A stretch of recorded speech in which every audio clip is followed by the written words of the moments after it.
Hello and welcome back to Maggiore for the last race of the weekend, and boy has it been a sensational one, and hopefully we'll get to do more of these either this year or for season 4 of the World and season 2 of the Euros. This is Adrian Michael Rees here once again alongside Christian Shepherd after the break. How are we feeling? Yeah, not feeling too bad. And hopefully, with the continuation, we did ask Michael Swinnerton for a bit of info on what had gone wrong with Ford and perhaps any other pointers worth mentioning uh, between races 1 and this one. Swinny, can you hear us? Yep, I've got you. I had a poke around the Ford garages, both works and privateer. Lots of head scratching, and lots of looking at setup data. What I'm finding out myself is that with Wittmann, they've got a different engineer for this round. Obviously, something is definitely up at 3M Ford, which is why they might have been struggling. Is that correct? Completely new setup down there for this race. Oh yeah, you've just talked about two different teams. Sabine Whitman got a new race engineer at the beginning of the season, which kind of explains her struggles with here and into Lagos and places. 3M, I've no idea what they're up to. In all that excitement, I kind of got confused. But let's see what happens as we see Felix Rydell on the front row alongside Kazuki Ide. The front-wheel drive Toyotas are already off the line, and I'd be surprised if that's not a jump start. And hopefully this mist clears. But already, rear-wheel drive into turn 1. Rear-wheel drive... well, what a scramble into turn 2 there. What a traffic jam already as the mess begins to unravel. Aiello, the teammate to Gasho, already up to 4th. There's your race winner from earlier, Gasho, now 8th, gained 2 places out of the scramble. But here in the waterfall, Rydell already back up to E-Day. Enough of a space down the inside, but wide they go. E-Day has been done. Ide was definitely pushed off there by Rydell. And that's been the cork in the bottle for everyone else, as off goes Rydell for a couple of magic moments in the sun, if ever there is any. Hopefully this mist needs to clear. I'm not too sure how good that's going to be for visibility. As wow, there goes Schneider down the inside of Fisichella. I'm glad he saw that. Lights ablaze as well. Yeah, he's trying to go around the outside of Aiello now. Didn't quite work out there. Butcher already up to 2nd. Lammers ahead of Aiello. Unfortunately, I think Aiello is going to get ahead of ED by the time they reach the waterfall next time by. Oh, what happened now? So from a standing lap, Rydell's got the fastest lap in, but that's set to be completely knocked out of the park by whatever happens this time by. Ooh, BMW up the inside of Aiello. Schneider up to 5th. Thompson in 8th.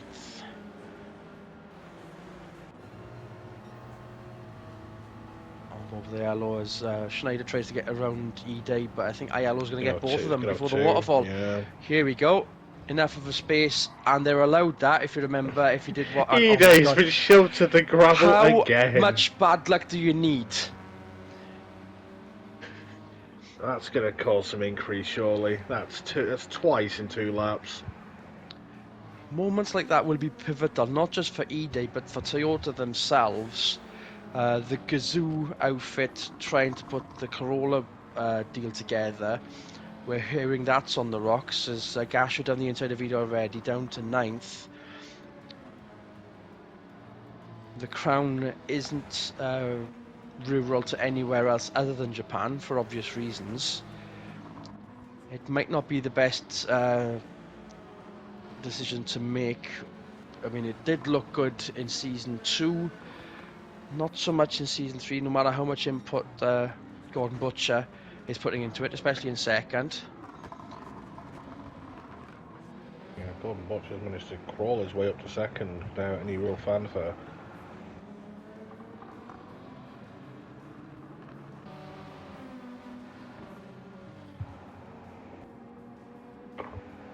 But here's Rydell with Butcher hounding him down. So anything Ede could have done, I think Butcher's going to make up for. But here comes Aiello Yeah, once again. that's 3 the double. wide, but well before the hairpin. That is a move.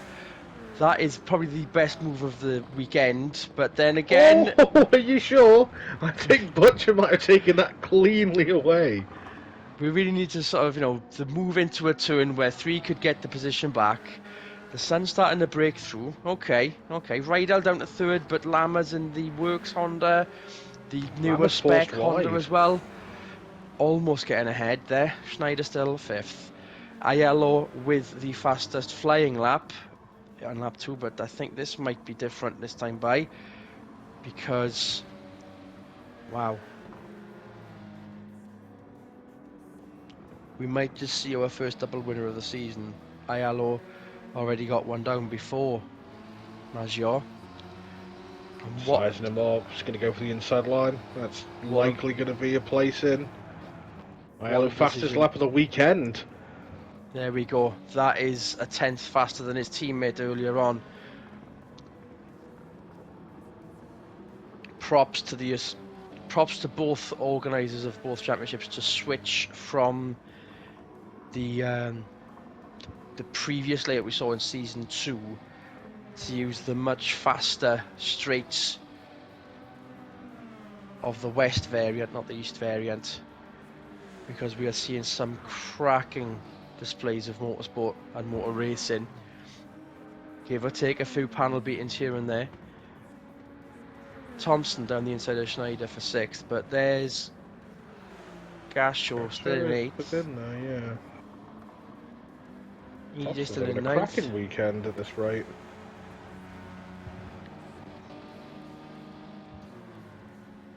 ED all the way down to... See Suarez and Whitman. I think there was a brief shot of Ingram in 12th there.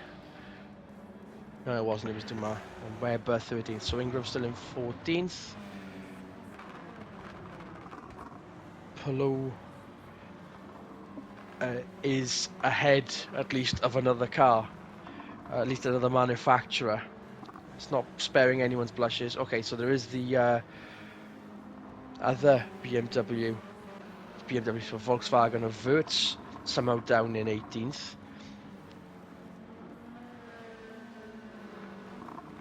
It's a bit hit and miss of a season for Volkswagen. Massive battles down the midfield before turn 1. Here's Rydell and Lammers with Schneider chasing. Yeah, they're going to fancy their chances into the waterfall at the moment. Gasho and Fisichella having a bit of a ding-dong through the timing board as we saw. Fisichella coming out tops that time by, but it's still very close. Now, if we're going to see Aiello making the move earlier on, what's Gasho going to do? I think he's on the wrong side of the track for that to be pulled off, but doesn't seem to have the pace at the moment. Not right up behind them. Can't really make a and move. Ede down the inside. Wider line. Yeah, Ede takes it back. No giant sulk from Ede as he's back up one position. Hopefully a few more by the end of the race. That's quite a shock to see, isn't it? We're seeing Webber all the way down in 14th at the moment.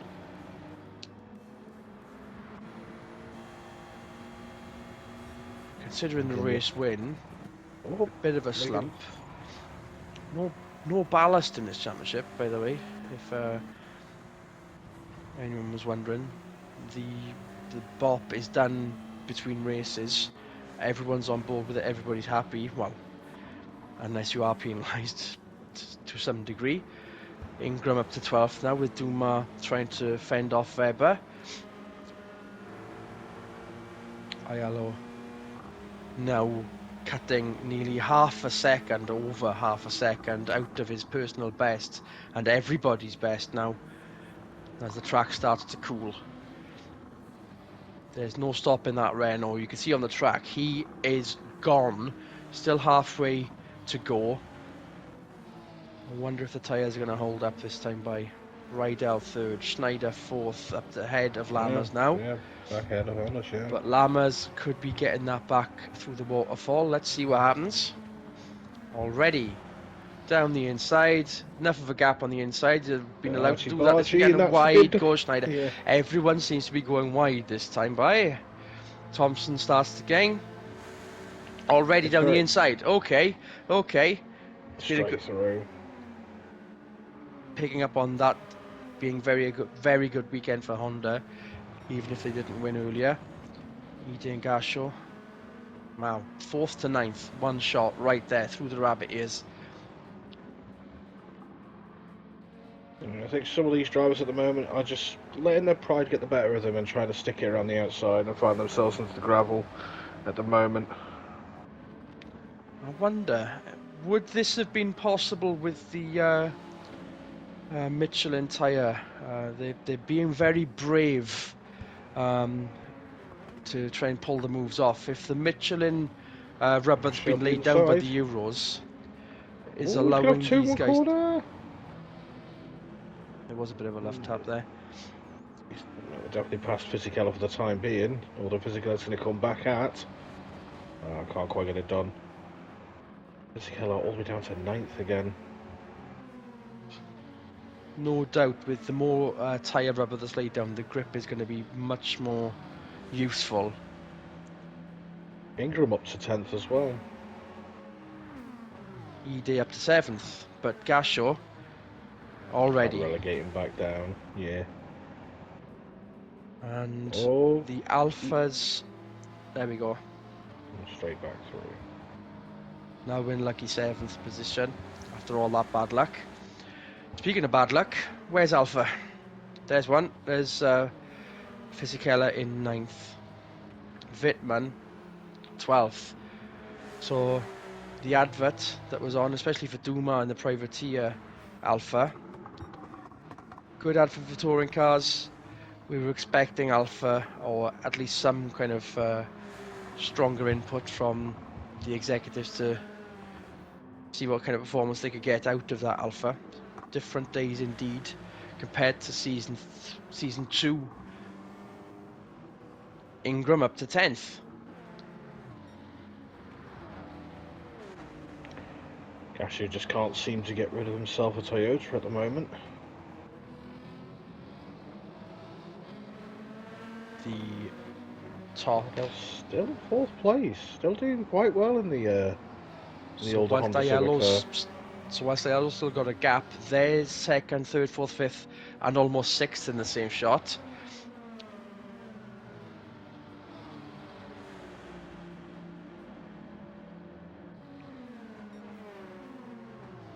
Right, Gashu have a little look potentially. That's a look. Is the move going to be on, especially if your E-Day runs wide? Can hardly see it through the mist that's come back through, especially when you got the glare of the lights blocking certain. Yeah, it's hard to gauge with these long shots. Gasho still in 8th. That's a definite. Fisichella still in 9th. Lammers up to 3rd.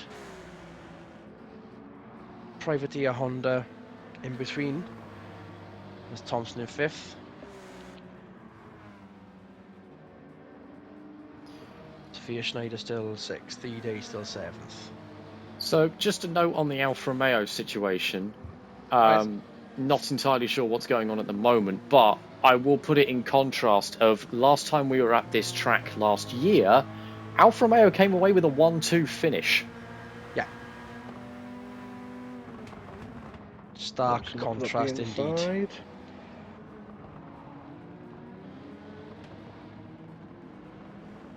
That's Gasho up to 6th now, past Schneider and E-Day. It is with some blessed relief, Sunni, that if there ever was a Mazda like a full factory Mazda effort that was behind you, would you be being instructed, as I'm assuming is what happening with between Tamiya and Honda, to let the big guy through, let your main guy through?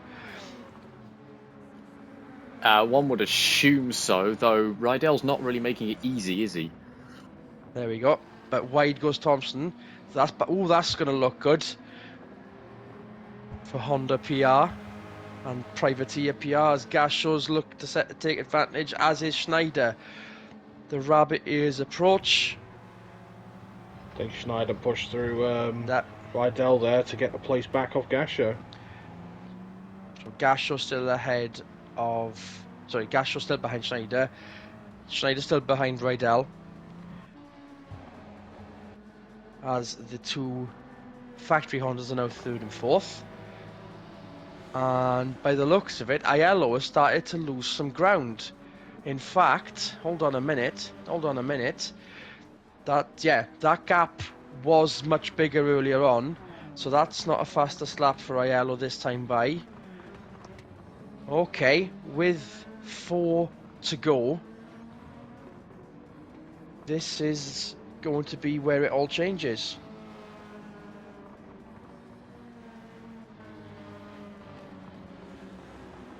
Schneider now looks like he's past Rydell now.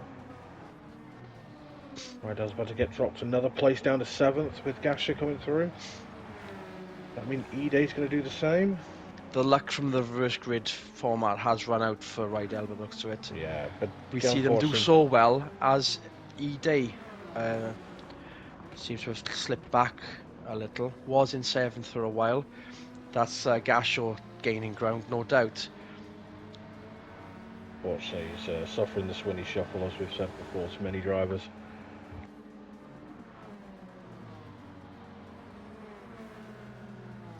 Hey, now that's a very exclusive club to be part of. But only if you're in a charcoal void. Where is that? I wonder. Oh, that's parked in my warehouse still.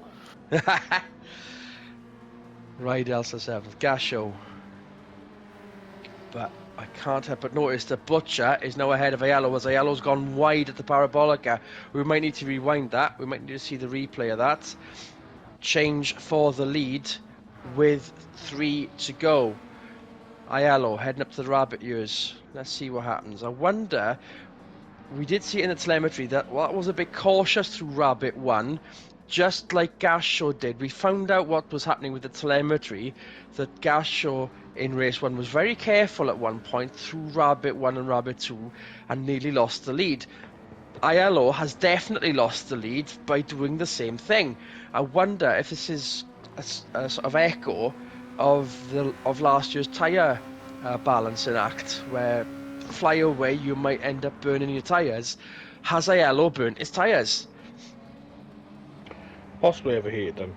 We saw it with Gasho, that once he seemed to have cooled the tyres down, he got back to doing 130s. And that means if with Butcher leading, he will take the second win of the season instead of Aiello taking his second win of the season. Unless, here we go, the Renault Power once again. We saw it in race 1 and already in evidence to spare Aiello his blushes, but tyre management, waterfall, let's see what happens. There we go. Butcher back in the lead. Okay. 2.5 to go. That is looking to be set to swap. The Renault Power is doing all it can in the fast bits, but the grip level, I think, is gone. I think that's gone, especially if he's going to be careful through Rabbit 1 like he was previous time by. Certainly taking a different line through it. That was a bit more cautious compared to Butcher, but not as cautious as it was previous lap, as the sun begins to magnificently set down behind Lago Maggiore right there. Nicky Lamas with one of his best performances with the orange X on the back. But we can see Aiello down the inside to turn 1 with 2 to go. But Butcher taps him. Okay, that might have been naughty.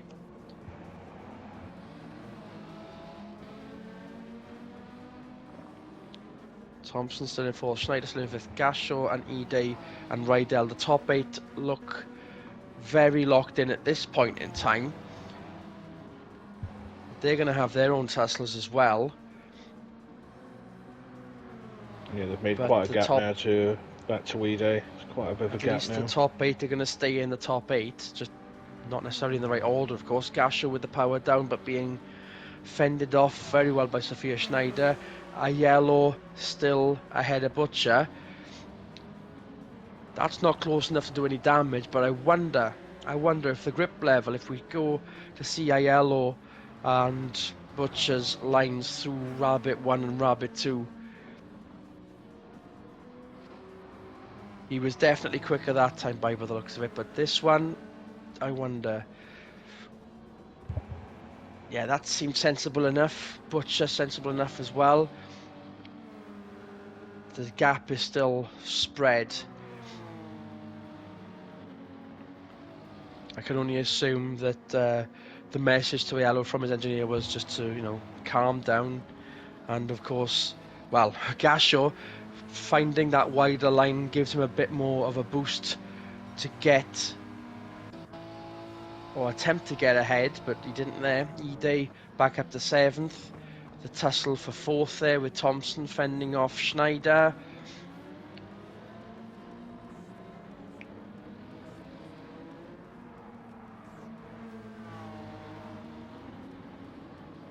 Whatever happens now, it's been a very good win for touring car racing all round. What a good weekend we've had. What an amazing weekend. What an event. And hopefully there'll be more of these to come. From Schneider. As we see. There we go. There's Schneider. And Gasho. Gasho finding that pocket of, well, let's see where Schneider goes. Okay, this is going to be a good look on the switchback, perhaps. Thompson wide. So that's Gasho Forced wide. looking to... Absolutely forced wide. But it looks like Gasho's through? That's a battle, but it looks like with all the turns remaining that the top 3 are now spread.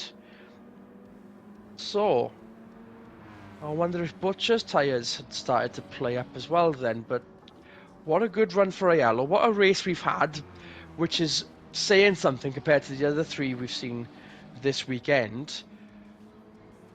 Second win of the season for Jean Aiello. Gordon Butcher, second. Nicky Lammers, what a season he's having. What a start he's having to the season. Schneider, 4th. Thompson down to 5th. Gasho, 6th. But we saw Ide, 7th. Rydell and Fisichella. And there's Swinny's Anthony Ingram. Top 10 finish. Best of the privateers that time by, as the rest of them start to trickle through. And it's happened again. Whilst Wirtz is in 16th, plumb last, Ford once again. Questions will need to be asked. But what a day for the Frenchman in Italy. Jean Aiello with the maximum points and the fastest lap. Same for his teammate in race 1. That was fascinating racing for the entire weekend, wasn't it, Christian? It was indeed. How was it for you, Swinny? Stressful getting a top 10. No doubt that's going to help with Ingram's chances as a privateer driver. It's a bit tilted in favour of 2-car teams in the privateer championship, I must admit, but that's the kind of cards we're given in this championship, isn't it? Yeah, I mean, in the privateer space, you don't have the luxury of budget knowing you're going to have a second car to run. We have the budget to run the one car we've built, so therefore we shall run it and hope for the best. That should make inroads on your gap to Tamiya Motorsport in that privateer team championship. And if I may just have a quick dabble at what's happened after round 4, it puts Renault definitely at the top of the tree after a stunning performance from both their drivers. And that's only 9 points ahead of BMW, who've had a pretty good weekend themselves. Tamiya still lead the Privateer Independence Championship, but it's a sizable amount of points. We know why, it's 2 cars. As for your Drivers' Championship, Aiello now taking ahead of Jamie Webber. Aiello on 104, Webber on 99. Thompson is scraping into the top 3 ahead of Gasho. And, well, how can I put this? I am very happy with the weekend myself, but that was a lot of work for us, and I think that's took its toll. So we shall see you for round 5. And on behalf of Christian Shepherd, Michael Swinnerton in the pits, good racing, everyone, no doubt.